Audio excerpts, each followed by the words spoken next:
dahil magpe-fiesta dito sa Villa. Kaya merong Miss Gay contest. Kaya tara, manood tayo.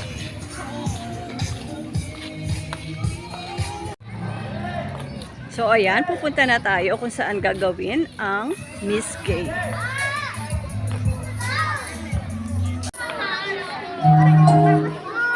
So ayan, wala pang masyadong tao, maghihintay na lang tayo.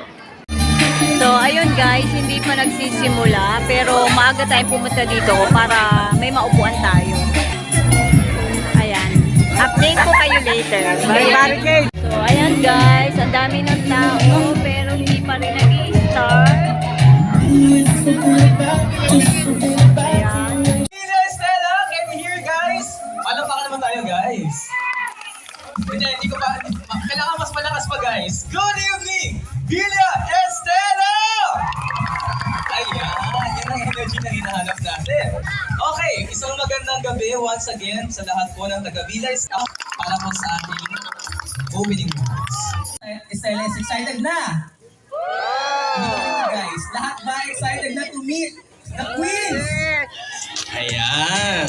We will meet all the 8 queens later as they prepare for the competition. We will have the creative design 40%, stage present at 20%, voice and Derek 30%, overall impact 10%. Now for the talent portion, 1 is technical ability 35%, stage appearance 10%, uniqueness of talent 25%, overall performance 30%. Now we will move on to the swimsuit competition. First is confidence and stage appearance 40%, beauty of body and face 30%, style, poise and projection 20%, overall impact 10%.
ang Sandara Park ng Quezon City.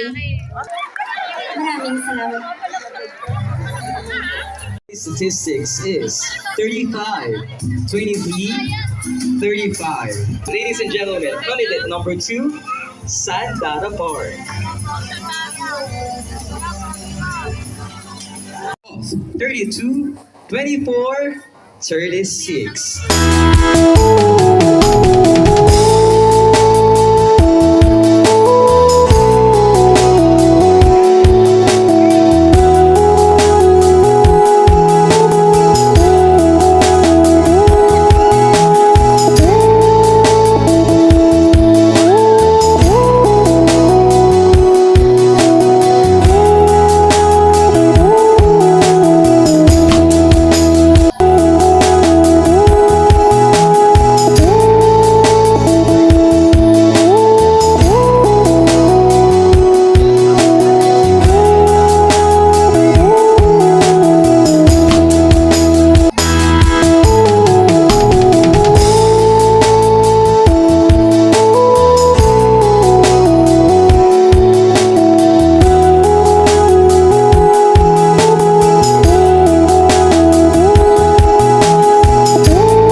Sa layo ho ng aking pinanggalingan, wala ho bang palakpakan dyan? Wala hong masusunugan ng bahay, mas lalo pong walang mamamatay na magulang. Ang tanging nais ko lamang po ay ang inyong palakpakan at masigabong hiyawan. Philippines is my nation. Heaven is my destination. Villa Estrella is my location. And you, and you, ma'am, are my inspiration. A gorgeous evening to each and every one. Magola, 23 years of age, all the way from San Mateo. Since this is a pageant, please do allow me to stand by the name. Ang babaeng minahal niyo, nag-iisang bubbles sa buhay ni Tanggol. Ang nag-iisang Miss Ivana Alawi. Candidate number 4.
Ang hindi sumigaw, kasama pati ang tatay!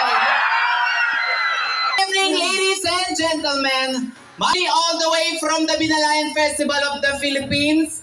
And this costume is inspired by Dinagyang Festival of the Philippines from Iloilo City.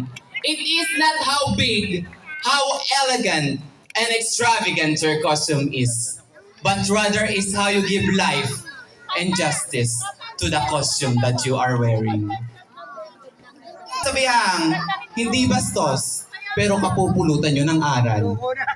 Mahirap pagpakalalaki kung hindi ka tunay na lalaki. Mahirap pagpakababae kung hindi ka tunay na babae. Pero mas mahirap po magpakatao kung hindi nyo kami irerespeto at ituturing bilang tao. Maraming salamat po. Palakpakan natin si candidate number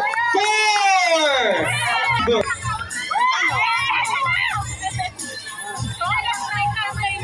Wearing her Dinagyang inspired costume.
at sumigaw, magiging single habang buhay!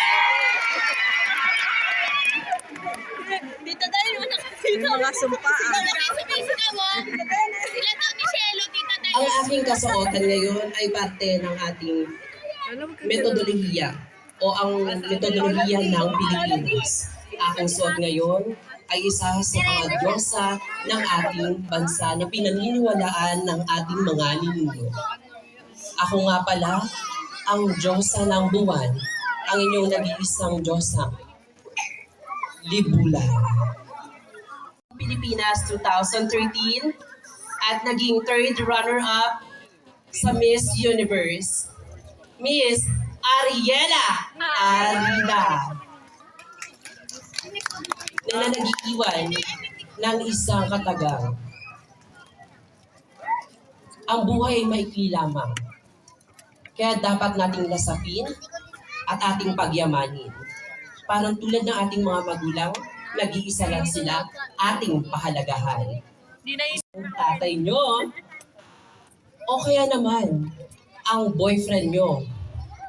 Nako, magtaka kayo, baka ako ang ex ng jowa nyo. And I thank you!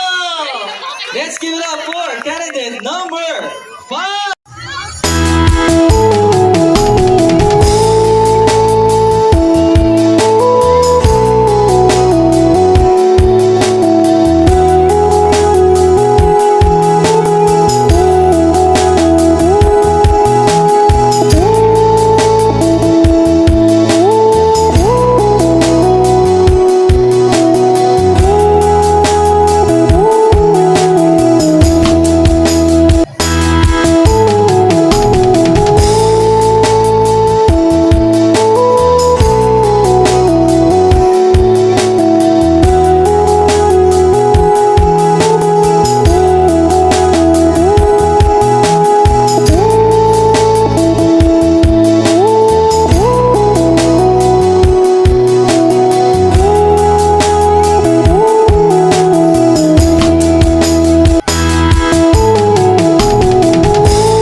akong palapalabok, diretso pakilala na.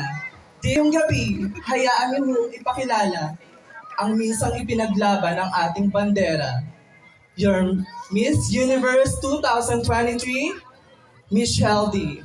Michelle D na nagsasabi, minadali man ang makeup ko, minadali man ang balat ko, maganda pa rin i-representa ang bayan ng Sabungan! Thank you at maraming magandang gabi. Let's give it up for candidate number 6. Destiny Rose, palakpakan dahil nandito na si Binibining Katrina Halili. Na nagsasabing ang tunay na reyna ay hindi na kinakailangan ng kung ano-ano pang padutsyada.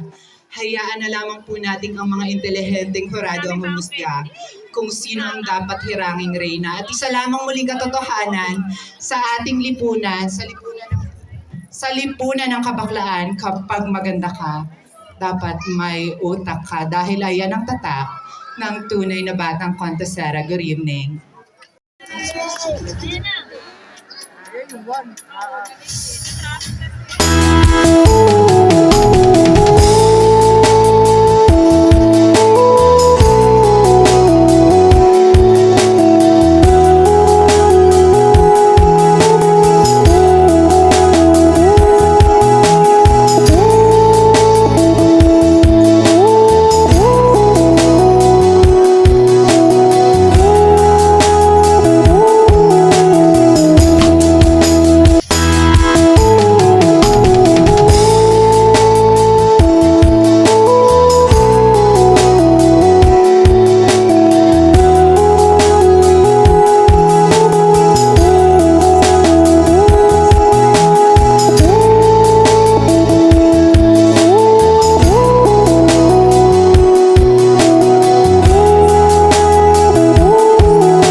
Iiwanan ng mga jowa. Ang hindi pumalakpak ng mas malakas na may kasamang malakas na hiyawan, mamamatay. Joke lamang po, but thank you. Only one thing that makes our dream impossible, and that is fear of failure. For I believe that failing is another form of winning, and that is learning.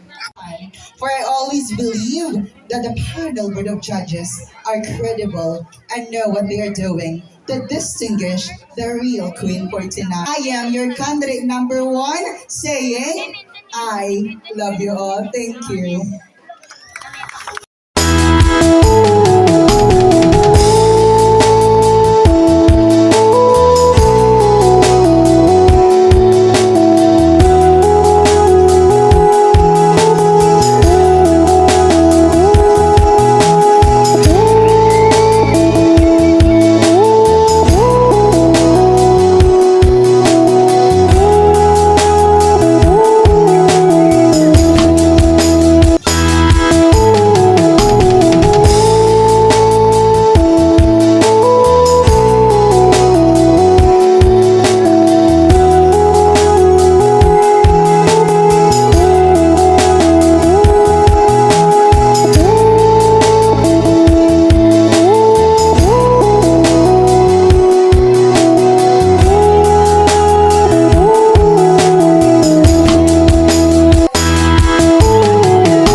makakaligo, mawawala ng tubig!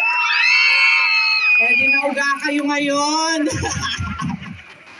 Just kidding aside, ladies and gentlemen. Now, I do finally caught your attention. Yes, indeed. Tonight, I may not be a super Serena Queen of the Day, nor I may not be a daily contestant of Miss Q&A, but I am proud to say na opo.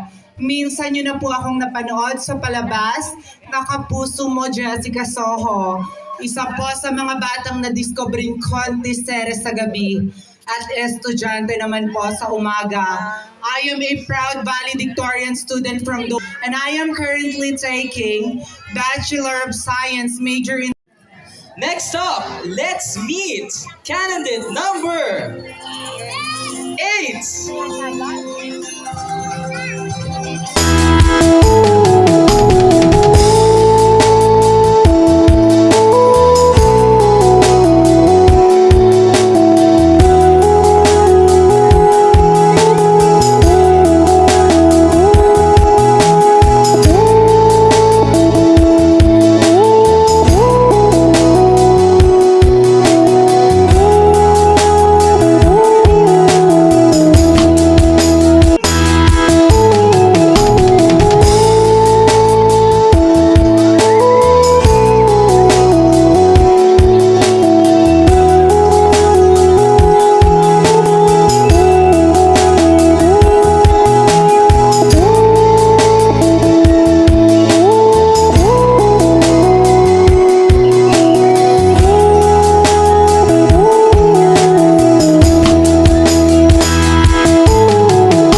Wala po ba tagay dyan?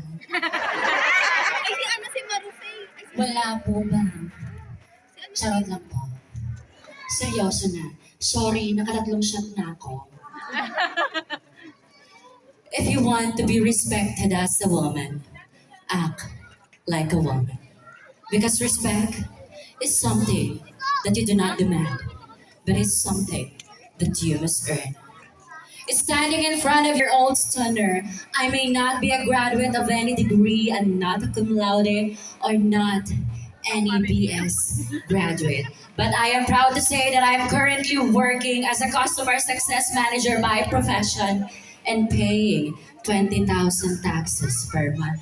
Aray ko po. But tonight, since this is a pageant, ang init ng lights. But tonight, since this is a pageant, let me stand by the name of the one and only, your favorite, the most controversial, the Darna of the generation, Miss Angel Duxley.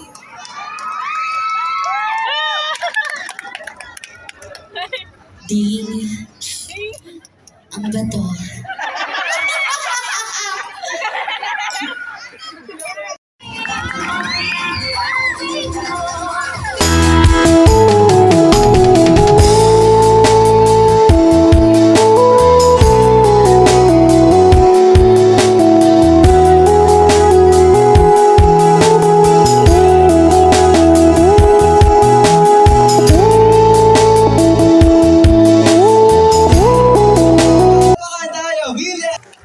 Isang mapagpalang gabi po sa ating lahat.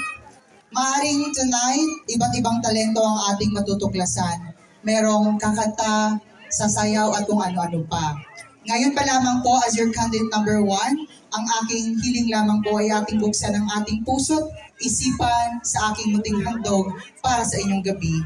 Musika, maestro. Ano siya, yung mag-ano, style, arte-arte. Drama siguro. I'm almost done.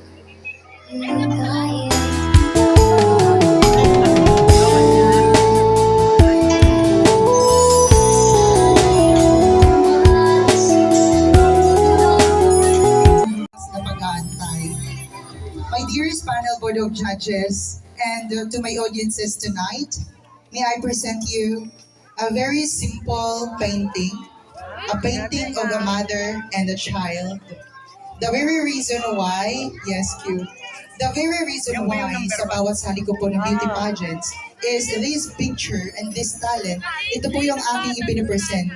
It's simply because in my 24 years of existence, since when I was 14, I went here to Metro Manila. And since then, my mother didn't talk to me at hindi po ako tanggap ng aking nanay. And last 2020, she was diagnosed with glaucoma. And 2000. Happy Mother's Day! Happy Mother's Day today! Happy Mother's Day po! Happy Mother's Day sa lahat ng sa inyo po. You give this. Ilalaban ko yung gawin ito para sa inyo. Thank you.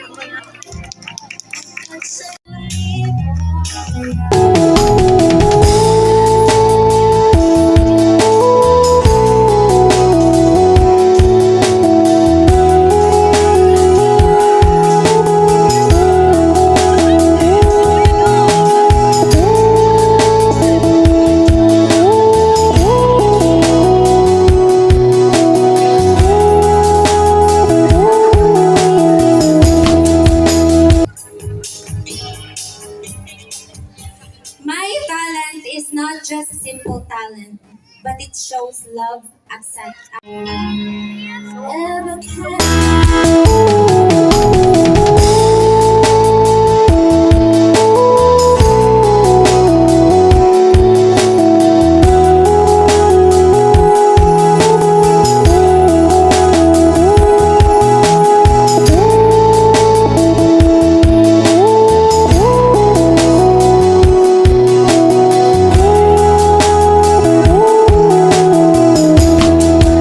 Sa mga taong hindi naniniwala sa kanyang sarili. Tulad ko po, I am an example of bullying. I have been bullied because of my looks. I have been bullied because Mga nakakita, isang malakas na pagsabog ang paglagan natin sa loob ng bahay ni Kuya. Ito na ang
I don't care about the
So yun lang guys, hindi ko na na-film yung evening gown, Q&A at yung coronation dahil hindi ko na natapos panoorin dahil nahilo ko dahil siguro sa sobrang init. Kaya mapapansin nyo yung ibang pag-film ko dyan is medyo shaky na. Pero lahat naman sila ay super gaganda at sexy, wala kang itulak kaligin. Yun lang guys, thank you for watching. Bye! Please like and subscribe.